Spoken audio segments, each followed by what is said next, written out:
बदल के जनजाति विभाग बना लिए। फिर कोई बात नहीं, लेकिन उसके बाद भी हमको अभी जो पता चला है कि आदिम जाति कल्याण विभाग के अंतर्गत जो 89 ब्लॉक थे उनके 5000 जो स्कूल है उन स्कूलों को शिक्षा विभाग में मर्ज करने के लिए शिवराज सिंह जी ने एक समिति बना दी गई है, जिससे कि ये हमारे जो 5000 जो स्कूल है ये इनको शिक्षा विभाग में मर्ज करने की क्या जरूरत पड़ गई है, ये हमारा उनको पूछना है, हमारा ये कहना है। लेकिन कभी कोई सरकार ध्यान नहीं देती, कभी भी हम लोगों को उसका जवाब नहीं देती। हम लोग आदिवासी वर्ग के लोग, आदिवासी समाज के लोग 9 अगस्त को विश्व आदिवासी दिवस मनाते हैं। जब कमलनाथ जी की सरकार थी तो छिंदवाड़ा में कमलनाथ जी ने मुख्यमंत्री रहते हुए 9 अगस्त 2019 को जो घोषणाएं की थी आदिवासी समाज के लिए, वो भी मैं आप लोगों को बताना चाहता हूं।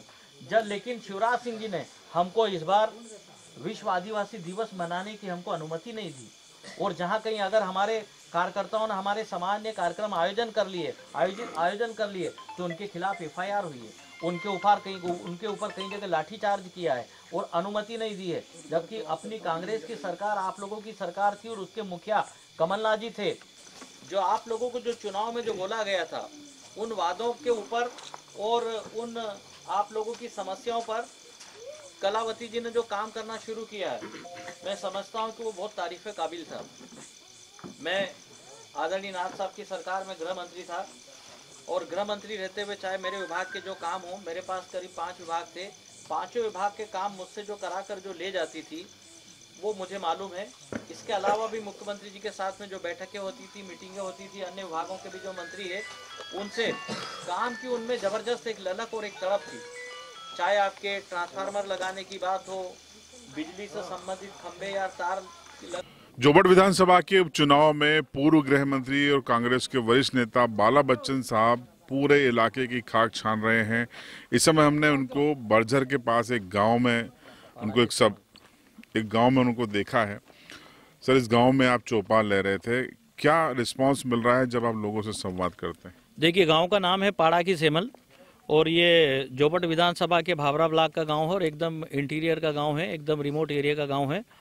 और मैं आपको बताना चाहता हूं कि मैं लगभग 1 महीने से मैं अपने साथियों के साथ में, अपनी टीम के साथ में यहाँ घूम रहा हूँ। केंद्र और प्रदेश सरकार की दोनों सरकारों के खिलाफ और दोनों सरकारों की जो विफलता है, असफलताएं हैं शिवराज सिंह जी की और नरेंद्र मोदी जी की, मैं आपको कहना चाहता हूं बड़ी भारी मात्रा में कांग्रेस के लिए वोट पड़ेंगे और अच्छे वोटों से हम लोग अच्छी लीड से चुनाव जीतेंगे। बीजेपी का दावा है कि उनकी सरकार ने यहाँ पर आदिवासियों के लिए बिजली, पानी, सड़क, स्वास्थ्य सब कुछ किया है, इसलिए उनकी स्थिति अच्छी है। मैं आपको बताना चाहता हूं कि बिजली के लिए हम लोगों ने, कलावती भूरिया जी ने माननीय कमलनाथ जी से जो हम लोगों ने सबने मिलके 100 रुपये में 100 यूनिट बिजली देने की बात जो कही थी, 100 अगर 150 यूनिट तक बिजली का अगर खपत होती थी तो हम लोग 150 रुपये में बिजली देते थे। अब बिजली के भाव खूब बढ़ गए हैं। उसके बाद खेतों की बिजली के बिल भी हम लोगों ने 1400 रुपये पर हॉर्स पावर जो बिजली थी उसको माननीय कमलनाथ जी ने 700 रुपये पर हॉर्स पावर कर दी थी।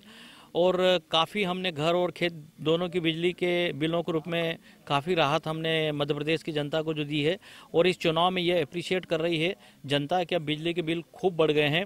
और जहाँ तक अगर इंफ्रास्ट्रक्चर की बात है बिजली से संबंधित, तो कलावती भूरिया जी ने यहाँ पर खूब ट्रांसफार्मर लगवाए थे, बिजली के खंभे लगवाए थे, तार लगवाए थे, सड़कें बनवाई थी, पुल पुलियाएँ बनवाई थी और जो इंफ्रास्ट्रक्चर जो सर्वहारा वर्ग के लिए सर्वांगीण विकास किया था। तो एक तरफा हाथ के पंजे का माहौल है। 30 तारीख को जो वोट पड़ेंगे और 2 नवंबर को जब गिनती होगी तो इनकी आंखें खुल जाएगी, भाजपा की सब पका जाएंगे।